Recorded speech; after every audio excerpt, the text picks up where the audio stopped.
پردہ نشین اسلامی ماؤں اور بہنوں، نوجوان ساتھیوں، پیارے بچوں،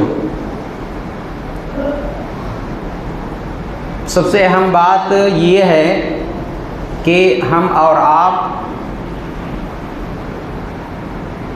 پورے ایک ہفتے میں آج جمعے کے دن اس لیے جمع ہوتے ہیں تاکہ ہم سب کو نیکی ملے۔ ہم یہ نیکی کے لیے جمع ہوتے ہیں، کچھ باتیں قرآن و سنت کی روشنی میں ہوتی ہے، یہ سننے کے لیے جمع ہوتے ہیں۔ اس لیے ایک اہم گزارش ہے کہ جن کے گردن نیچے جھکا ہوا ہو وہ بیدار ہو جائیں، سر کو نیچے جھکا کر کے اپنے اعمال کو برباد نہ کریں، کیونکہ یہ گھڑی ایک ایسی گھڑی ہے جس میں دعا قبول ہوتی ہے۔ دعا قبول ہونے کے وقت اگر ہم سوئے رہیں اور اس وقت ہم دعا کریں، اس وقت جاگے جب دعا قبول نہیں ہو رہی ہوتی ہے، تو پھر یہ ہمارے لیے بڑی بدقسمتی کی بات ہے۔ ہفتے میں ایک روز ہمیں اور آپ کو موقع ملتا ہے ثواب کے لیے، اس لیے بیدار رہیں۔ اور انشاءاللہ جو باتیں آج کی اس خطبہ جمعہ میں آپ کے سامنے رکھنے جا رہا ہوں بہت ہی اہم باتیں ہیں، اس لیے بغور سماعت فرمائیں۔ جو باتیں میں آپ کے سامنے رکھنے جا رہا ہوں یہ دین اسلام کی بنیادی جو 5 ارکان ہیں ان میں سے سب سے بنیادی جو رکن ہے توحید کے بارے میں، توحید کی اہمیت کے بارے میں چند باتیں میں آپ کے سامنے رکھنے جا رہا ہوں۔ آئیے شروعات قرآن کریم کی اس آیت سے کرتے ہیں۔ سورہ حج اور سورہ لقمان کے اندر دونوں صورتوں میں یہ آیت ہے جس کو میں نے خطبہ مسنہ کے بعد آپ کے سامنے تلاوت کی ہے۔ اللہ نے فرمایا ذالک بأن اللہ هو الحق، جان لو، یقین کر لو کہ اللہ ہی حق ہے، اللہ ہی سچا ہے۔ اس کے مفہوم مخالف یہ نکلا کہ اللہ کے علاوہ جو کوئی اللہ کے مقام پر کسی کو کھڑا کرتا ہے وہ بیکار ہے۔ اور اللہ نے اسی آیت کے آگے فرمایا وَأَنَّ مَا يَدْعُونَ مِن دُونِهِ وَهُوَ الْبَاطِلُ، اللہ کو چھوڑ کر جس سے تم مانگتے ہو، اللہ کو چھوڑ کر جسے تم پکارتے ہو، اللہ کو چھوڑ کر جس کے سامنے اپنی سمسیا کو، اپنی مصیبتوں کو، اپنی فریاد کو رکھتے ہو، اپنی دکھڑا سناتے ہو، هو الباطل، اللہ نے فرمایا وہ باطل ہے، بیکار ہے۔ اتنی بات سمجھ میں آ گئی؟ آگے فرمایا اللہ تعالیٰ نے وَأَنَّ اللَّهَ هُوَ الْعَلِيُّ الْكَبِيرُ، اور وہ اللہ تبارک و تعالیٰ بلند اور بڑا ہے، بلند رتبے والا ہے، مقام بلند ہے، اور کبیر بڑا ہے۔ قرآن کی آیت کا جو ترجمہ ہے، ترجمے سے ایک ایک بات بالکل واضح اور کلیئر ہے۔ آئیے ساتھ ہی ساتھ ایک حدیث سماعت فرماتے ہیں جو مسند احمد اور طبرانی کی حدیث ہے، حدیث کی سند صحیح ہے۔ اللہ کے نبی جناب محمد رسول اللہ صلی اللہ علیہ وسلم فرماتے ہیں یا ایھا الناس قولوا لا الہ الا اللہ تفلحوا، اے لوگوں لا الہ الا اللہ کہو کامیاب ہو جاؤ گے، لا الہ الا اللہ کہو تفلحوا کامیاب ہو جاؤ گے۔ دیکھ قرآن کی آیت کا ترجمہ مفہوم بھی ہمیں معلوم ہو گیا اور حدیث کا ترجمہ اور مفہوم بھی معلوم ہو گیا کہ اللہ ہی برحق ہے، اللہ کے علاوہ سب بیکار، سب باطل ہے، سب فراڈ اور دھوکہ ہے۔ اور جناب محمد رسول اللہ صلی اللہ علیہ وسلم کی حدیث سے معلوم ہوا کہ لا الہ الا اللہ کہو گے تو کامیاب ہو جاؤ گے۔ مجھے چاہیے تھا کہ آیت اور حدیث کی ترجمہ اور مفہوم کو بتانے کے بعد، چونکہ بات یہی مکمل ہو جاتی ہے، یہیں پہ خطبہ وما علینا الا البلاغ کہہ کر کے ختم کر دینا چاہیے تھا۔ لیکن میرے بھائیوں تھوڑی سی اور باتیں میں آپ کے سامنے اسی آیت اور حدیث کے حوالے سے رکھنا چاہتا ہوں۔ ہم اور آپ کلمہ پڑھتے ہیں، کلمے پر کبھی غور کیا ہے؟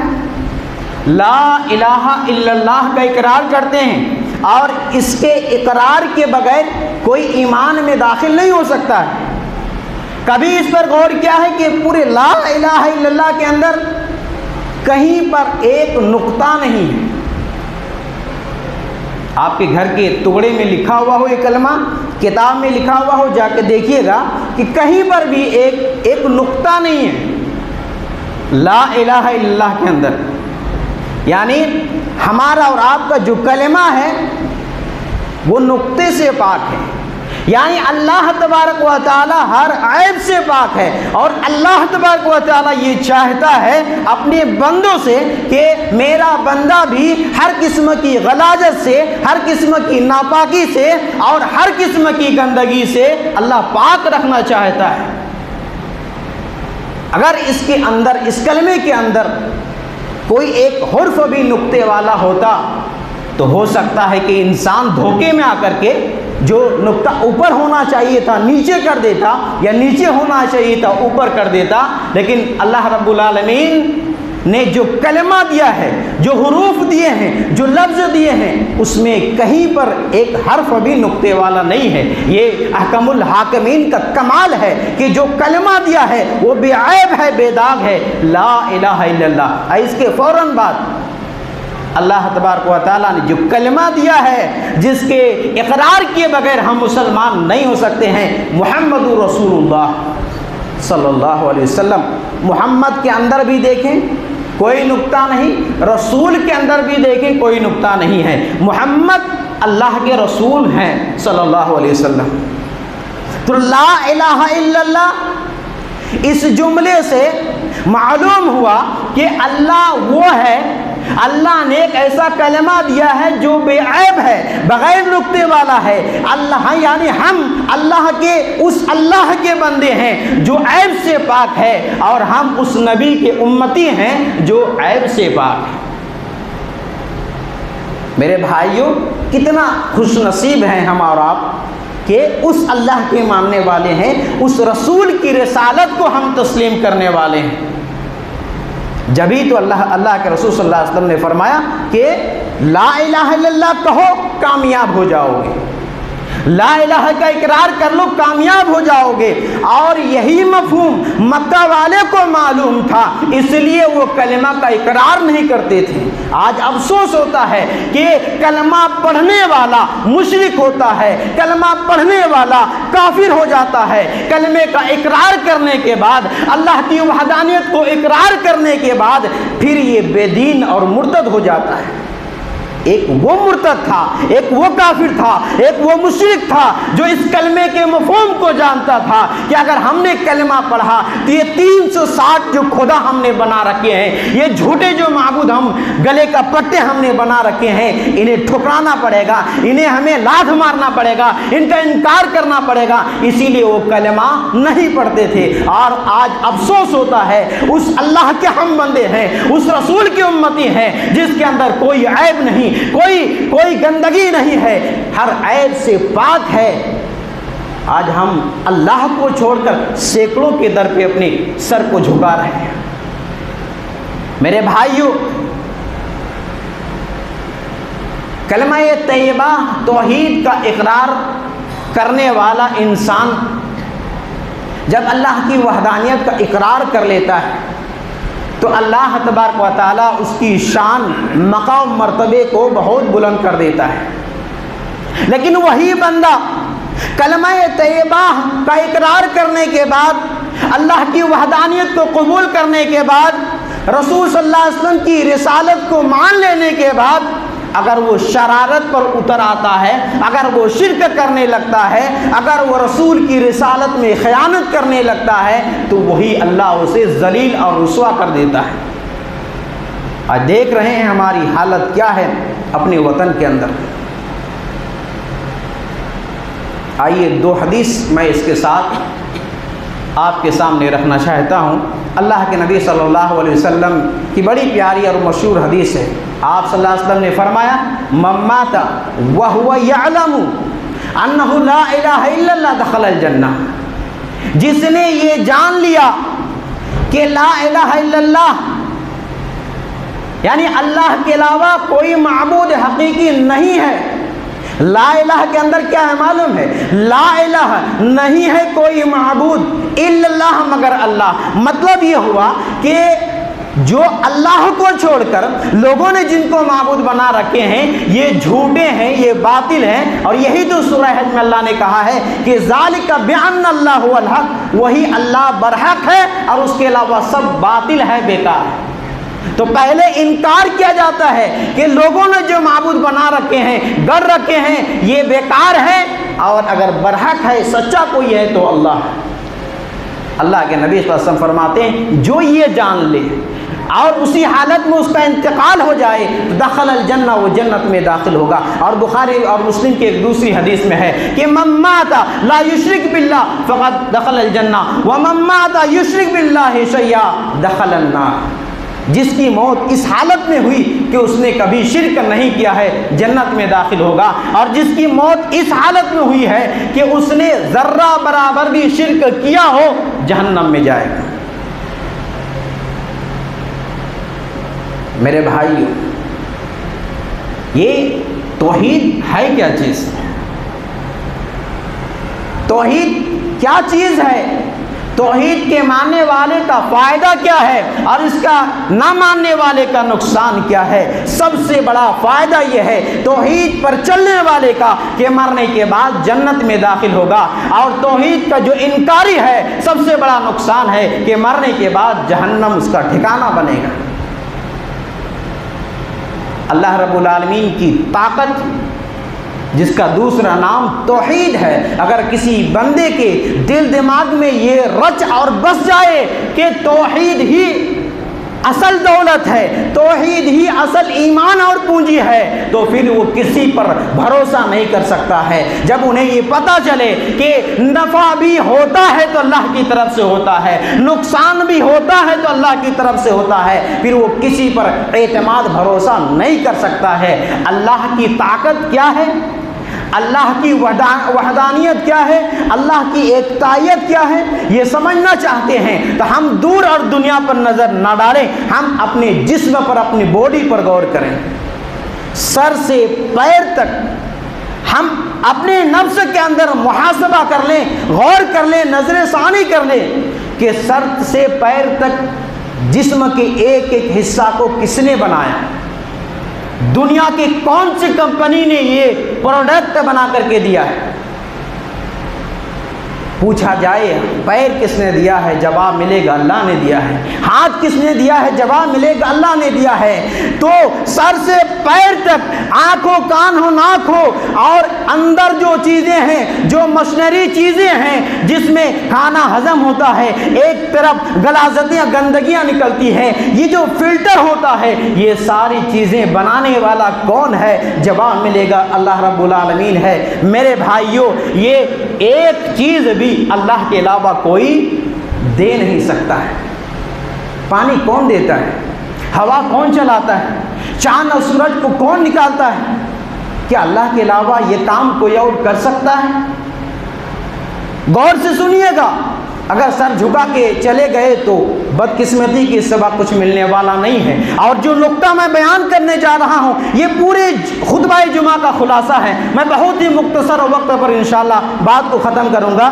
اس بات کو سمجھنا بہت ضروری ہے۔ جب ہمیں یہ معلوم ہوتا ہے کہ انسان کے بال، کان، آنکھ، ناک، زبان، ہر چیز اللہ کا بنایا ہوا ہے، اللہ کا دیا ہوا ہے، ساتھ ہی ساتھ ہم نے بھی سنا ہے، آپ نے بھی سنا ہے، اور ایمانداری کے ساتھ بتائیے گا اجمیر سے بیٹا ملتا یا نہیں ملتا ہے؟ اجمیر سے بیٹی ملتی ہے نہیں ملتی ہے؟ اجمیر جانے کے بعد وہاں سے اولاد لے کر لوگ نکلتے آتے ہیں۔ کیا یہ عقیدہ ہے یا نہیں ہے؟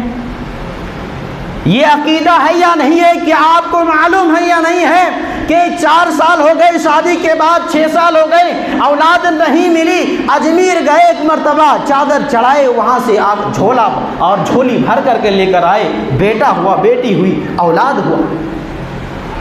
یہ عقیدہ لوگوں کا ہے اور یہ ڈھکا چھپا نہیں ہے، علل اعلان ہے۔ اسی لیے ایک کے یہاں جب کوئی اولاد بیٹا ہی ہو رہا تھا، بیٹی نہیں ہوئی، اور اس کے گھر والے ایک مرتبہ اجمیر سے واپس آئے اور بیٹی ہوئی تو اس کا نام رکھ دیا گیا اجمیری۔ کیوں؟ کیونکہ اجمیر سے آنے کے بعد بیٹی ہوئی۔ افسوس، یہ ہم مسلمانوں کا عقیدہ ہے۔ میرے بھائیوں، اس مثال کو اچھی طرح سمجھیے گا۔ اگر یہ عقیدہ صحیح ہے تو مجھے یہ بتائیے، ایک آدمی راستے میں جا رہا تھا اور جاتے جاتے اس کا ایکسیڈنٹ ہو گیا، ایکسیڈنٹ میں اس کی انگلی کٹ گئی، اس کی انگلی چلی گئی، کٹ گئی۔ اب وہ بندہ دوڑتا ہوا، ہانپتا ہوا اجمیر پہنچا۔ اجمیر پہنچنے کے بعد وہاں جا کر کے بابا سے عرض کرتا ہے کہ بابا تو اولاد دے سکتا ہے، بابا تو بیٹا اور بیٹی دے سکتا ہے، یہ انگلی چلی گئی، کٹ گئی، مجھے انگلی دے دے۔ میرے بھائیوں، آپ کو معلوم ہے، آپ آس پاس اپنے شہر کے اندر نظر دوڑائیں، آپ پورے ملک کے اندر نظر دوڑائیں کہ کوئی ایک بندہ جو انگلی کٹ جانے کے بعد اجمیر پہنچا ہو یا کسی درگاہ پر پہنچا ہو اور وہاں سے پھر انگلی لے کر کے آیا ہو، کوئی ایک ثبوت ہے؟ ظاہر سی بات ہے، جب بیٹا دے سکتا ہے تو پھر ایک انگلی کیوں نہیں دے سکتا ہے؟ جب بیٹی دے سکتی ہے، جب بیٹی انہیں وہاں سے مل سکتی ہے، تو پھر ایک انگلی جو کٹ گئی ہے، ایک جسم کا ایک حصہ ہے، ہاتھ کے اعضاء کا ایک حصہ ہے، یہ انگلی کیوں نہیں مل سکتی ہے؟ یہ انگلی کیوں نہیں دے سکتا ہے؟ میرے بھائیوں، سمجھنے کے لیے یہی کافی ہے، یہ سراسر دھوکہ ہے، یہ سراسر دھوکہ ہے۔ یہی تو اللہ نے کہا ہے کہ ذالک بان اللہ هو الحق وان ما يدعون من دونه هو الباطل، اللہ برحق ہے اور اللہ کے علاوہ جسے پکارا جائے، جس سے دعا کی جائے، جسے اپنے دکھا سنایا جائے، یہ سب باطل ہے، بیکار ہے۔ میرے بھائی، اتنی چھوٹی اور موٹی مثال کو اگر ہم نہیں سمجھ پائیں تو پھر ہم سے بڑا بے وقوف اور پاگل کوئی نہیں ہو سکتا ہے۔ اسی کا نام، اگر یہ عقیدہ ہے تو اسی کا نام شرک ہے۔ اور یہ سن لیجئے، یہ صرف شرک یہی نہیں ہے، اگر شرک یہ بھی ہے، آج دیکھیے نوجوان لڑکوں کے پیروں پر، نوجوان لڑکیوں کے پیروں پر دھاگے ہیں ہر قسم کے۔ شرک یہ بھی ہے، یاد رکھیے، چاہے چھوٹا بچہ ہو، بزرگ ہو، نوجوان ہو، اگر کسی بھلا، کسی خیر، کسی شر سے بچنے کے لیے کسی قسم کا دھاگا اگر باندھا جائے، دھاگا اگر لٹکایا جائے، یہ بھی شرک ہے۔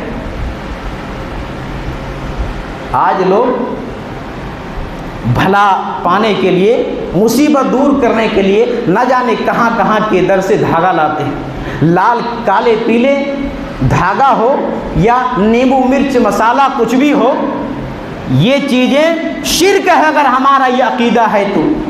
آپ غور کیجئے گا، یہ ہر مسلک والے مانتے ہیں اور ہر مولوی بیان کرتے ہیں، کیونکہ جناب محمد رسول اللہ صلی اللہ علیہ وسلم کا فرمان ہے، آپ صلی اللہ علیہ وسلم نے فرمایا، ماں کے قدموں کے نیچے کیا ہے؟ جنت ہے۔ یہ ہر کوئی تسلیم کرتا ہے، ہر کوئی مانتا ہے، لیکن کیا کسی مولوی سے یہ آپ نے سنا ہے کہ فلاں بزرگ اور پیر کے قدموں کے نیچے جنت ہے؟ کسی نے سنا ہے؟ نہیں سنا ہے۔ ماں کے قدموں کے نیچے جنت ہے۔ جب ماں کے قدموں کے نیچے جنت ہے تو ماں کے آنچل سے، ماں کے دوپٹہ کو کاٹ کر کے اگر باندھنے سے شفا ملتی تو یہ بات کسی مولوی نے نہ بتائی، یہ بات امام کائنات جناب محمد رسول اللہ صلی اللہ علیہ وسلم نے نہ بتائی۔ پھر آج مسلمان کہاں بھٹکے جا رہے ہیں، کہاں لال پیلے دھاگے کے چکر میں اپنے ایمان کو فروخت کرتے ہوئے جا رہے ہیں، اب گمراہی کی طرف جا رہے ہیں، دین سے بے دین کی طرف جا رہے ہیں۔ میرے بھائیوں، اگر ماں کے آنچل اور دوپٹہ کے اندر اللہ نے شفا نہیں رکھی ہے تو رب ذوالجلال کی قسم دنیا کی کسی دھاگے میں شفا نہیں رکھی ہے۔ یہاں تو جنت کی گارنٹی ہے، وہاں کوئی گارنٹی نہیں ہے، لیکن لوگ ادھر ادھر بھٹکے جا رہے ہیں، لال کالے پیلے ہری مرچ اور نیبو میں اپنی عقیدہ سمائے بیٹھے ہیں۔ اللہ ہم سب کو نیک سمجھ عطا فرمائے۔ میرے بھائیو، آخری حدیث ایک مرتبہ حضرت معاذ بن جبل رضی اللہ عنہ اللہ کے نبی صلی اللہ علیہ وسلم کے ساتھ جا رہے تھے، اور جاتے ہوئے اللہ کے نبی صلی اللہ علیہ وسلم نے سوال کیا کہ یا معاذ، اور یہ سوال 3 مرتبہ ہوا، بہت میں مختصر انداز میں بیان کر رہا ہوں۔ 3 مرتبہ صاحب رسول نے کہا کہ لبیک و سعدیک یا رسول اللہ صلی اللہ علیہ وسلم، میں حاضر ہوں، میں آپ کی پیچھے بیٹھا ہوا ہوں، میرے اور آپ کے درمیان کجاوے کی ایک لکڑی کا فاصلہ ہے۔ اللہ کے رسول صلی اللہ علیہ وسلم بات کیا ہے بتائیے؟ تو آپ نے فرمایا کہ اے معاذ، کیا تمہیں معلوم ہے کہ بندوں کا اللہ پر حق کیا ہے؟ کہا کہ اللہ اس کے رسول بہتر جانتے ہیں۔ تو اللہ کے نبی صلی اللہ علیہ وسلم نے فرمایا بندوں کا اللہ پر حق یہ ہے کہ بندہ اللہ کی عبادت کرے اور اس کی عبادت میں کسی کو شریک نہ ٹھہرائے۔ اور اے معاذ سنو، جب ایک بندہ اللہ کے حق کو ادا کرتا ہے، جب ایک بندہ اللہ ہی کی عبادت کرتا ہے، تو اللہ کا حق بندے کے اوپر یہ ہے کہ اللہ یعذبہم، اللہ اس کو سزا نہ دے، اللہ اس کو عذاب نہ دے۔ میرے بھائیو، یہ توحید کی طاقت ہے، یہ توحید کی اہمیت ہے، یہ توحید کی برکت ہے کہ اگر کوئی بندہ صرف اللہ کی عبادت کرتا ہو، اللہ کی عبادت میں کسی طرح کا شریک نہ کرتا ہو، تو اللہ کے نبی صلی اللہ علیہ وسلم فرماتے ہیں اللہ اسے عذاب میں نہیں ڈالے گا، اللہ اسے سزا نہیں دے گا۔ یہ توحید کی اہمیت ہے، یہ توحید کی برکت ہے۔ اس لیے توحید چھوڑ کر کے ہم بڑے سے بڑے اعمال کر لیں، ہم جنت کو حاصل نہیں کر سکتے ہیں۔ پورے خطبہ کا اگر خلاصہ سمجھنا ہے تو اس بات سے سمجھ سکتے ہیں کہ آپ اگر توحید کے راستے پر ہیں، توحید پر چلنے والے ہیں، تو انشاءاللہ اللہ کی ذات سے امید ہے کہ مرنے کے بعد آپ نے گناہ کیا ہے، سزائیں کاٹنے کے بعد جہنم سے نکال کر کے جنت میں داخل کیے جائیں گے۔ لیکن اگر آپ کی زندگی میں شرک کی ملاوٹ ہوئی ہے، توحید میں شرک آیا ہے، شرک پایا گیا ہے، تو یاد رکھیے اللہ تبارک و تعالیٰ کا صاف اعلان ہے کہ مشرک کو اللہ کبھی معاف نہیں کرے گا۔ میرے بھائیو، شرک صرف یہ نہیں ہے کہ جو مزار پہ جاتے ہیں، جو دھاگا باندھتے ہیں، تعویذ باندھتے ہیں، شرک یہ بھی ہے اگر ہم نے یہ عقیدہ رکھا ہے یہ کام میرے وجہ سے ہوا ہے، میں نہیں کرتا یہ کام نہیں ہو سکتا تھا، اس کا نقصان اس لیے ہوا ہے، اگر یہ عقیدہ میرا اور آپ کا ہے تو یاد رکھیے میں بھی مشرک ہوں اور آپ بھی مشرک ہیں۔ تمام قسم کی نفع کا مالک اللہ ہے، تمام قسم کی شر کا مالک اللہ ہے، یہ ہمیں عقیدہ رکھنا پڑے گا، اسی کا نام توحید ہے۔ یہیں سے میں اپنی بات کو ختم کرتا ہوں۔ آخر میں اللہ رب العالمین سے دعا کرتا ہوں کہ اللہ تعالی ہم سب کے زندگی کے اندر توحید کو کوٹ کوٹ کر کے بھر دے۔ اللہ ہم سب کو توحید کی طاقت کو، توحید کی اہمیت کو سمجھنے اور اس کے راستے پر چلنے کی توفیق عنایت فرما۔ اللہ جو دین سے دور ہیں، جو توحید سے دور ہیں، اللہ انہیں توحید کے قریب کر دے، اللہ انہیں دین کے قریب کر دے۔ اللہ جو پریشان ہیں ان کی پریشانی کو دور فرما، اللہ جو بیمار ہیں انہیں تو شفاء کاملہ عاجلہ عطا فرما۔ آمین یا رب العالمین۔